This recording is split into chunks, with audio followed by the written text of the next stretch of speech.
pillars of soft power such as Buddhism and yoga will take a center stage during that visit. In an event to honor him, hundreds of students will perform a fusion of yoga and Tai Chi. Nidhi Razdan is in Beijing and reports.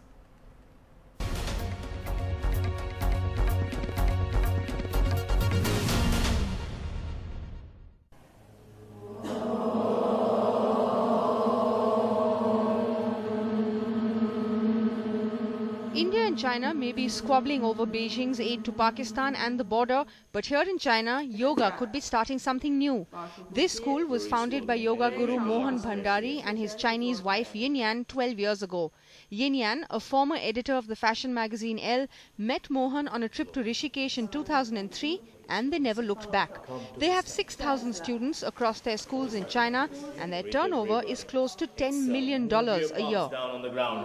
Well, many of these students from this yoga institute are going to be part of a yoga Tai Chi demonstration at the Temple of Heaven that Prime Minister Modi and the Chinese Premier will be witnessing on the 15th here in Beijing.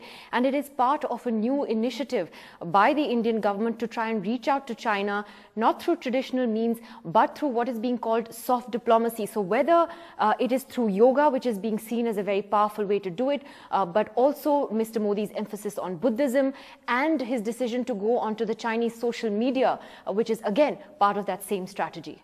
I think they understand much better through yoga, the Indian civilization, especially they become so enthusiastic to Indian culture. If you compare with other country, in China, yoga is very popular. Their age group, it is between 20 to 30. And the Prime Minister, I think he's doing a wonderful job bringing this traditional practice together. So I think it is the best way to bring the people together. Once people come together, naturally the countries will come together. Buddhism, which has grown hugely in China, is another part of the Indian government's new diplomacy. So the Prime Minister will be visiting the famous Wild Goose Pagoda in Xi'an with President Xi, the spiritual structure built to highlight the journey of the famous Chinese Buddhist monk Xuanzang to India in 645 AD. An Indian and Chinese MOU will also be signed for a film on the monk.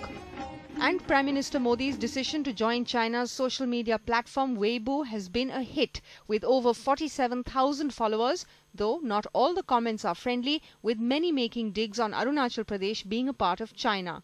Modi have his Weibo this time. I think that's quite important for the the public diplomacy, and that's a very important direct channel for Chinese people to contact or exchange with Modi. I remembered when the leader of Great Britain, Cameron, visited China, he also showed his picture on Weibo. That's very, very famous, very popular among Chinese people. But with both countries still dealing with many contentious issues, how this new approach to diplomacy will work in the long run is still to be tested. With Nidhi Razdan and Kannan Patra in Beijing, Anusya Mathur for NDTV.